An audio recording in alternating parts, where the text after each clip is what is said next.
So what is healthy to you? Is it your physical health, your mental health, what you're putting in your body? Is it your work-life balance? There's so many ways to define healthy. And again, it changes. It changes throughout your life. Yes. So, So hello everyone. How are you? I hope you're connecting today, checking back on new content and new guests that we're bringing for you. So this is the season 2 where we're bringing English and Spanish so we can have a lot of the things, tools and things that are going on right now, either because you are a professional or you are a business owner. So I would like to introduce you to somebody who I met here in Dallas. And she's a person that I was able to have a great conversation with her. And when I said, "Would you like to be my podcast?" she was like, right on. So I am appreciative of what she has done. And we're going to start with our entrance. No. This is not a podcast. This is my inner voice. So let's be comfortable being uncomfortable. Stay for the next episode of It's Not You, It's My Inner Voice. So I wanted to welcome Lauren Spillman. Am I saying it right? yes, you are. Thank you for having me. Thank you, Lauren. Thank you for coming to this space, Save the Space, a podcast that is started just to share a lot of things that are going on in our life, and then just to be ourselves. And we embrace the journey of vulnerability, of being there for somebody else in different ways. And I guess a podcast is a really good way, either because they're watching or they're listening. So thank you for sharing with us this space. Yes, thank you. So Lauren, I was telling you to choose a quote. But before we go in depth about the quote, tell us a little bit about you. Yes. So I grew up in Dallas, Texas, and very family oriented, went off for school, came back, kind of reestablished myself into the area. Just stepped into the entrepreneurial world about 6 months ago. So bringing my love of racket sports into the new world of pickleball, and bringing my family along with it. So, that's just a little bit about me. Wow. Okay, that's amazing, Lauren. So tell me, can we know a little bit about family? Do you have any kids? Are you Yeah. Okay. Yes. So I married my high school sweetheart, which I don't recommend to young kids. Well, okay, I do recommend because it's been perfect. It's been amazing. But it's funny looking back as an adult and looking at, your 16-year-old self thinking, oh my gosh, like you never knew you're going to spend your life with this. And to share such a journey, because I one of the hardest relationships, according to psychologists, not me, is the relationship that we have with our partner. Yeah.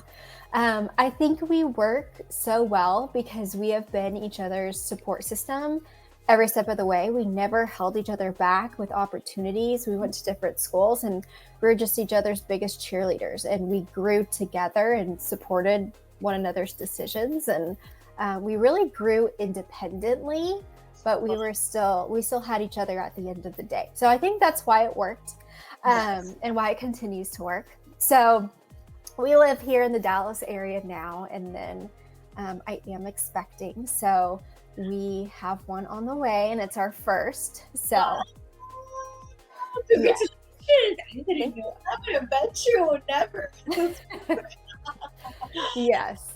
Amazing. You bundle with joy. So congratulations for that. Thank you. It is a new era for you. It is. Yes. It's a time of transition. So just to share, I have 2 kids.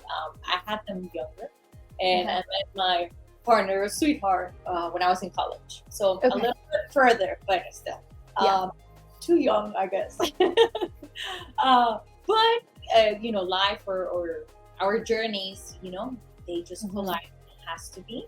So I'm glad to hear from high school sweethearts that they're able to really maintain that relationship, which is, it's beautiful. Mm-hmm. Awesome. So you want to tell us about your quote, or do you want me to tell you about the quote? You go at it. You can introduce it. Okay. So when I when we talked about the podcast, Lauren, and just for you guys, if you're just connecting, so for you guys to know, I usually give the quote or choose from a book as soon as 5 minutes before we connect, in order for the guests to really connect with the message, with the quote, and really talk about it authentically. So Lauren, the quote that she chose was, "It's possible not just to survive, but to thrive and to live a healthy, wonderful life." Yes, I think this quote has so much depth because there's so many different ways you can interpret it, and I think different stages in your life too. But I want to start with, how do you define thriving? Because I think it changes. Wow, So, one, yes. Tell us more. Break it down into pieces, because with the quote, it went deep inside, but I never really focuses on I never focus on the words in that. Thrive is such a complex word. yes. So, again, I think it depends. This whole quote, what stage of life are you in? So I think back to in high school, what was thriving? Thriving was taking, to me, and it's different for everyone. For me, it was taking the upper level classes, acing tests, making the varsity sports team, making this level band. So thriving is different in high school, in college. After you're done with college, you get your first job and you're working 9 to 5 and you're trying to make your student loan debt payments, and you think, oh, I'm thriving. I'm making that payment every month. I've got a job. And then surviving. My case, you're surviving. Yeah. Well, it's thriving, but it is a different perspective for everyone. That is true. Yes. And then when it comes time to having a family, what is thriving for you? Is it you need to know your work-life balance and what works best for you and your family? So I think just really knowing what thriving means for you and where you're at in your life. It's a deep sense of putting in perspective, what is it within you? And like you said, at what stage of your life are you in? Because it is possible not just to survive, but to thrive. And when you went back into the high school mode, just to share a little bit, when I went to high school, I missed out on a lot because I was trying to thrive. So in 10th grade, I started college classes because I was able to. So I overcame a lot of obstacles because being in Spanish in a high school that it was very, very rigorous. I remember my English teacher didn't want to sign the paperwork for me to take the exam to go to college. She was like, you don't. But long story short, and it just came back to me because I was telling my kids this week. And long story short, the 2 last years of my high school, I went straight to college. I was still a high school student. They paid for my college and all that. But now I realize I missed out on a lot of things that now my kids they're going through right now, they're in middle school, like band, like, senior year, prom. I was able to go to prom, but we decided with my friends, we're not going, we're in college, we were only 16 years old. So I missed out on so many things, and now I realize, and I tell my kids, no, you need to do that, every day, do it, because maybe in that thriving mode that I think I was in, was to survive. Yes. Yeah. And that survival mode brings a lot of complexities with that inner voice that we have, that we're fighting, and what stage in our life we were in. Of course, we were younger, and look, you chose your partner for life age, which is very mature to do. Not everyone can do it, but at the same time, the complexity of the decisions that make you either survive to thrive or being always in the survival. Yes. Yeah. And I think too, the second half of the quote, living a healthy and wonderful life again, what I think is knowing your definition of healthy. So, wow. No. So what is healthy to you? Is it your physical health, your mental health, what you're putting in your body? Is it your work-life balance? There's so many ways to define healthy. And again, it changes. It changes throughout your life. Yeah. So, I mean, it's different. Yeah. I would love to. I mean, now that I'm so aware of this quote, I would love to just revisit it once a year and just think on what does this mean for me now? Wow. Because this time last year, your priorities shift, and knowing clearly what your priorities are, it's going to change the way you look at this quote altogether. Lauren, you're gonna make me cry in this. Like, else you do it, and I'm like, no, I'm a serious. And because you don't know me, I don't know you that well. We met in Mm-hmm. but when you touch that fiber that gets to you, and Yeah. you say we need to look at this quote every year. Mm-hmm. Last year, this time of the year, I took a year and a half off Okay. after I've been battling a lot of health things, but not only health, also inner battles. And with my business, I've been 8 years, and it's a whole journey. I don't think anybody can tell you because of the years you have experienced or whatever. But I took a year and a half off, pause completely, and it took me to a backstage kind of scenario where you're looking at that. Mm-hmm. What is healthy? What is really living wonderful? What is all this that we consume daily with life? Because people can tell you, yeah, you need success or healthy, or but what is in reality healthy for you? And you touch that point that I'm like, that is so true.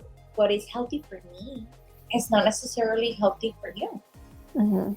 Into the sense of, at the stage of the life that we're in, any changes, I think as women too, the complexity of the things that we think and how we think, sometimes Yeah. I think men have it easier. Yeah. Well, they have it easier. No. Let me rephrase that. The way their brain is, they're very straightforward with what is happening, solution, and they just go for it. Mm-hmm. Yeah. I can relate to you as far as my last role before starting this. I kind of took a few months off. I was grinding it out, and I just wasn't happy with what the situation was at work. And so I took a couple months off before starting North Dallas Pickleball. And you reprioritize what is really important to you in your life. And and it makes you think differently going forward. What do I want for me and my future family? And it makes you decide, or your decisions are different too. So I'm sure with you coming back, you're like, the boundaries because you know your priorities so well. And it has been difficult to re-enter that. And it is, you're talking about something that a lot of people ask me now, like, but you're full driven, all this. And it's like, I don't want to tell you the behind story of it. I've been here and done that for different cycles of my life. And when I took a year and a half off, I was doing well. Mm-hmm. But I had to step back and say, is it my health or is it a business? Is it my health or is it my family? And I started questioning a lot of things that I say, I'm stepping back because of a choice that I'm giving. It may be a blessing for those of us believers. It happens for a reason. And now that I'm back, yes, it is true, like you said. Now I have learned what boundaries I need to, because I'm a very hyperactive person. I love to learn. I love to help. Like, I love too many things. Yeah. But I can only do certain things. And Yes. it has been detrimental, just to let you know, into the sense of that surviving mode I was for a long time. After I graduated, lived by myself, had 2 jobs, so I was able to go to college, loans like crazy, because I was trying to thrive as a student. I was in engineering. It was a different mindset. It's that mindset that you go to corporate, you work, you have all this, and then you have a family, Mm-hmm. It's happening along the way. And you coming to a point in life where you realize, is it really that I'm surviving? What is going on in my life that I need to change? Mm-hmm. I can really learn the boundaries of what is good for me or not. Yes. Wow. So how is that change for you now? How do you take the fact that you're doing a new business, and which is challenging? Yes. Yeah. So I've just really learned with my business, I know my priority is my faith and my family. That's my priority. and then is business. And so I've just seen where people can have business take over their life and it affects their family. And I kind of saw that a little bit in my old role, and it was very clear to me. And then especially taking some months off and being able to focus at home, just even for a few months, it made me just realize what's really important to me in my life. And yes, business is important. I need to make a living at the end of the day, but I also have to have faith that it will work out. And I have to bet on myself. I have to bet on myself. If I'm putting in the work, if I'm day to day working on it, it will work out. Yes. Consistency. So, consistency is one of the key things, because it's easy. It's easier to throw the towel, like we said in Spanish, or like just give up, because it's so challenging. It's a different mindset that when you're working, you're full for a paycheck. Hey, you didn't do this today. Next day you catch up. In businesses, catching up is not money that is coming in. Catching up doesn't make, so it's a whole other world. But consistency, I think, is one of the biggest things that I've seen in a trait that somebody who has been successful in their business. Because no matter what, you're consistent, even if you do little.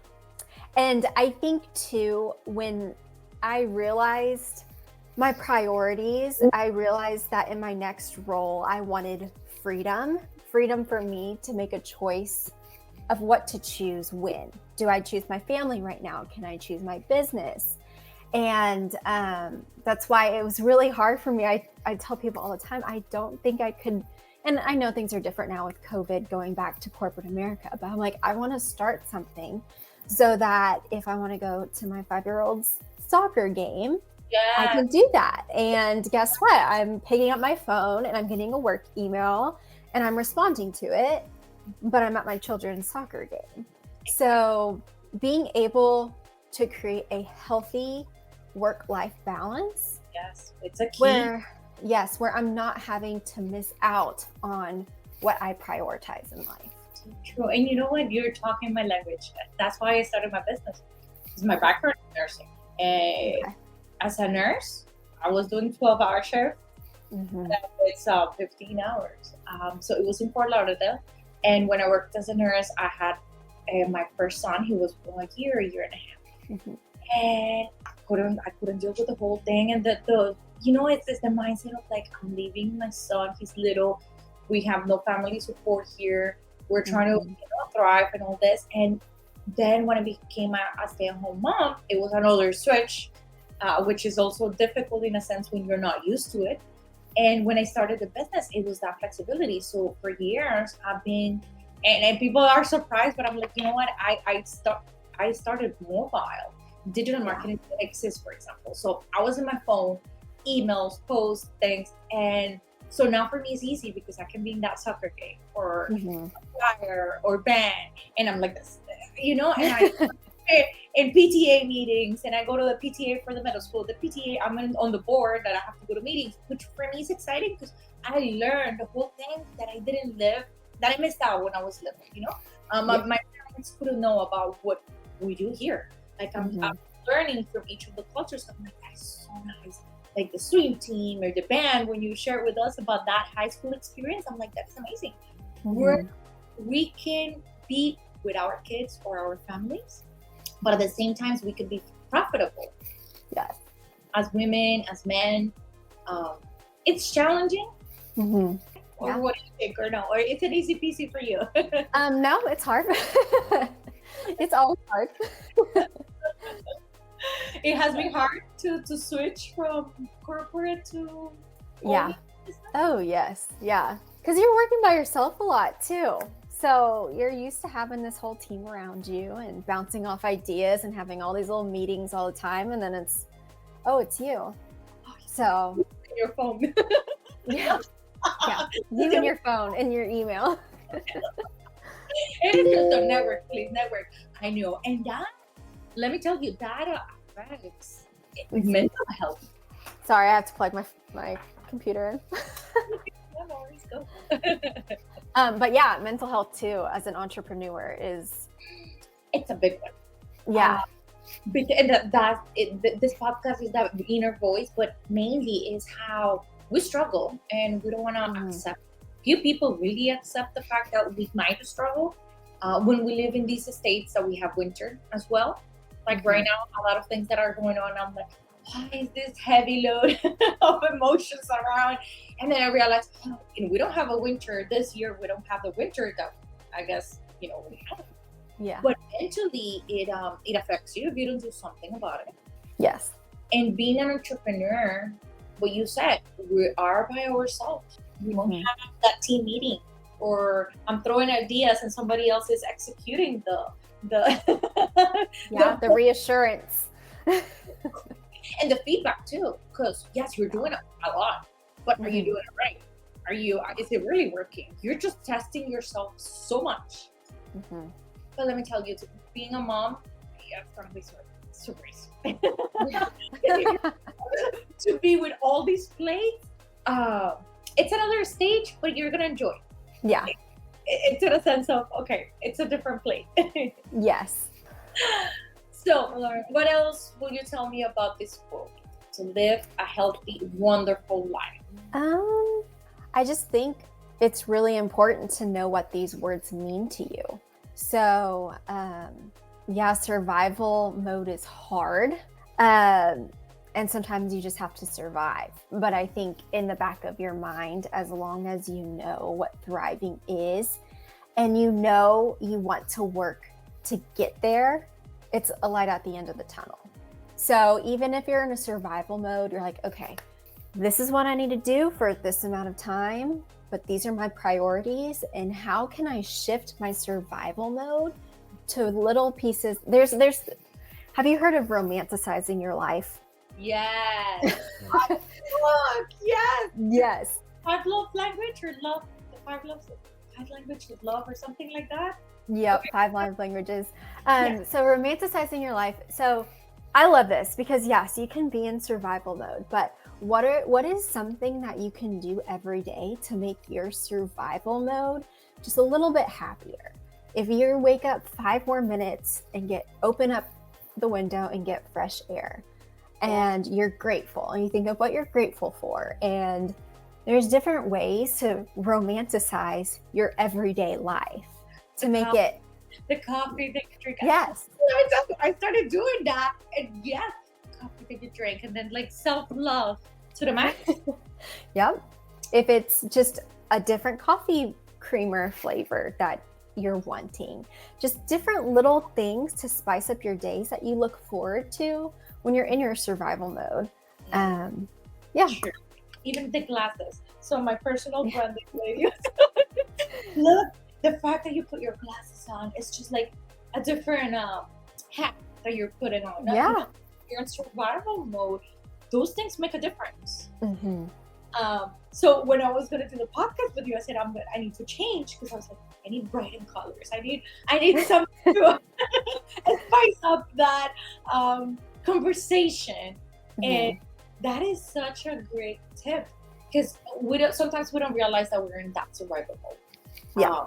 That prayer or that thankfulness or that switch that you do and you apply it every day, that consistency can be key into the fact that anything that you go through, you can surpass it. This. And I like your mindset just has so much to do with it. And when you're in survival mode, I think looking at it as I get to do this instead of I have to do this. So if you're in survival mode, like if you're working nonstop around the clock so that you can pay your mortgage, I get to work to pay my mortgage for my family. Instead of I have to go to work, I have to pay my mortgage. You get to provide a roof over your family's head. So just changing your perspective from I get to or instead of I have to.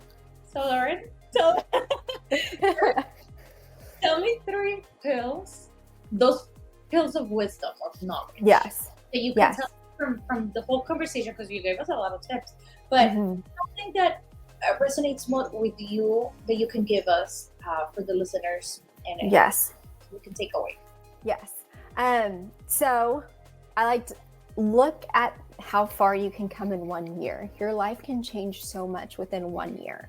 So I like when we talked about looking at this quote 1 year from now. So know that if you're not in a great place right now, 1 year from now, your life can look completely different. So 1 year, I love that. I love the I get to do this instead of I have to. And then just as an entrepreneur, I like when people say do it scared. If you're not doing it scared, then you're not doing it. Yeah. Yes. So fake it until you make it into a sense, but in so in nursing, they always did that, and I'm like, what do you mean fake it until you make it? Like you're in charge of the health of somebody, but that mindset of like, if you're doubting, still do it, but it's because you're doing something right. Yes. Awesome. Oh, thank you so much. I appreciate it. And I'll give you a couple of seconds or a minute to tell us, for all those listeners or the ones who are watching, we're on YouTube, we're in Apple Podcasts, we're also on Spotify. So you can tell us a little about what your projects are right now, how we can find you on social media, as well as please come back for another one because you left us with a lot of good tips. Yes. All right. So I'm the owner. I own North Dallas Pickleball Co. And we bring pickleball to you. So we do corporate events, private parties, birthday parties, fundraisers, wherever you need your event. Just escalate it a little bit. We can bring pickleball to you. So we have pickleball professionals on staff, and yes. So they're pickleball staff. Okay, so they know what they're doing because I don't.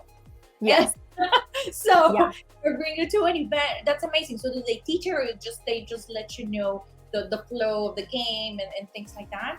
Yeah, so it just depends on the event. So sometimes people want like a pickleball 101, how to play. Sometimes you just want a drill or a lesson or organized play like a tournament. So it's really customizable to your experience.